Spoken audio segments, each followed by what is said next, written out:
व्रत की पूछो तो कोई बिरला ही व्रत का नियम। एक बार हमने वर्णन किया था कि दशमी को ये और एक बार, और द्वादशी को एक बार, और एकादशी को तो पूरा या तो निर्जला रहो या एक बार जल फल फूल जो कुछ थोड़ा सा ग्रहण कर लो। अब तो जानते हो कैसे व्रत होते हैं, कूटू का और सिंघाड़े का, जैसे कूटू के पकौड़ा बन रहे हैं, सिंघाड़े के हलवा बन रहे हैं, समा के खीर बन रही, और क्या क्या पकवान बन रहे हैं, बाल भोग अलग, राज भोग अलग, शयन भोग अलग। भैया इससे व्रत तो रोज रहे तो बढ़िया चकाचक है। नहीं, व्रत का मतलब है उपवास तो उपवास, पूरे दिन कुछ नहीं, शाम के समय जल फल कुछ ले लिया नहीं, पार पूरा उपवास करके निर्जला।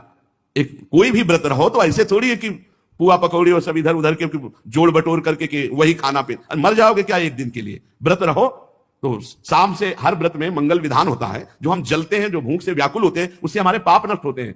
अब ऐसा व्रत नहीं रह गया, डकार आ जाए और ये दिन चाहे ना आवे, व्रत के दिन जरूर डकार आवे। इतना बड़ा तरबूज फल भी तो डकार आ जाए पक्का। व्रत किस बात का, दबा दबा के फल फूल और सब मिष्ठान और सब पा रहे हैं।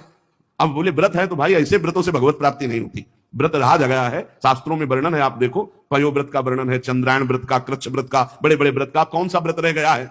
अब रसेंद्री का व्रत रह गया है, एक पत्ता मुख में रख लेती है माता जी, अपर्णा नाम पढ़कर, तब भगवान शिवपति रूप में प्राप्त, तब भगवान की प्राप्ति। ये स्त्री पुत्र आदि का राग अंधा कर देता है, ज्ञान अंधकार में बांध देता है। बहुत विचित्र है, भगवान कृपा करे। इसीलिए कहा है गृह कारज नाना जंजाला, तेति दुर्गम शैल विशाला, यही शरावत अति कठिनाई, राम कृपा बिनु आए न जाई। बिना भगवान की कृपा के न संत समागम मिलता है, न भजन मिलता है। ऐसे लोग फंसे हुए हैं, बस वही लड़का बच्चा परिवार, उनको यही लगता है बस यही जीवन है, यही सब कुछ है। पहली बार मानव सृष्टि में जन्मे, उनको ऐसा लग रहा है। हाँ, जरा सा शरीर में कुछ हो जाए हाहाकार मच गया। लड़का के कुछ हो जाए तो लड़का भी परेशान, पिता भी परेशान, पूरा परिवार परेशान। अरे थोड़ा धैर्य पूर्वक सोचो, तुम जन्मे किस देश में हो?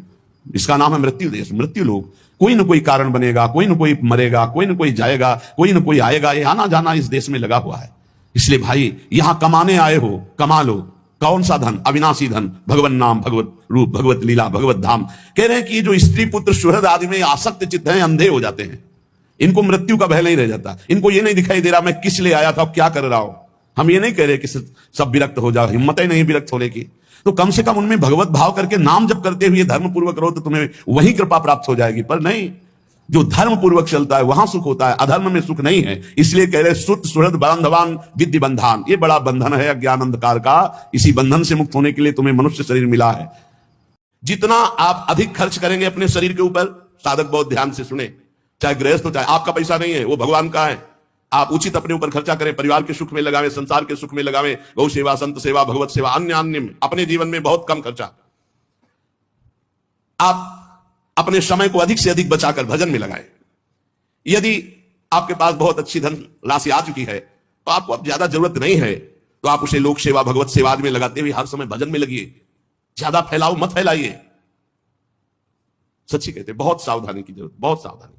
अरे चाहे आप जितना 3.5 हाथ का शरीर तुम्हारे हाथ से, उसको किसी एक कोने में पड़े रहना है। मार केवल बवाल रचे हो, अहंकार पुष्टता, मार रजोगुण की पुष्टता। हाँ, इस दरवाजा इसका आना चाहिए अमुक प्रदेश से, तो खिड़की इसकी अमुक प्रदेश की होनी चाहिए, तो लिफ्ट अमुक कंपनी की होनी चाहिए, वस्तु अमुक कंपनी। बड़ा दिमाग किसी में मर गए, कंपनी सब लगाए ऐसे बड़े बड़े भवन बने हुए, महल बने हुए, कबूतर हग रहे, रहने वाला कोई नहीं। पुरानी बिल्डिंग देखो जो राजा महाराजाओं की, तुम्हारी क्या। जो मनुष्य जगत के लोगों से बहुत परिचित होने की चेष्टा करता है, याद रखो वो प्रभु के परिचय से दूर हो जाता है। यदि प्रभु के परिचय में बने रहना है तो अपने को परिचय शून्य करना पड़ेगा।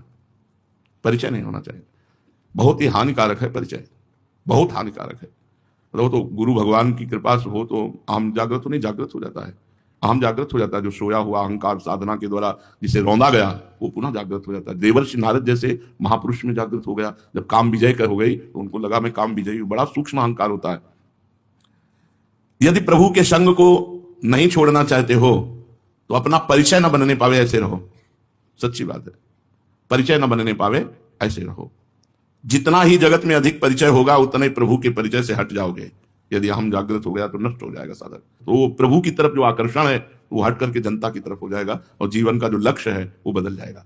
जो मनुष्य भोगों के त्याग और भगवत प्रेम का बाना पहनकर लोगों को अपना प्रभाव दिखाता है, परिचय देता है, परिचय बनाता है, तो वह उस भ्रष्ट स्त्री के समान है जो अपने पति को छोड़कर अन्य पुरुषों से परिचय बनाती है, अन्य पुरुषों का संग करती है।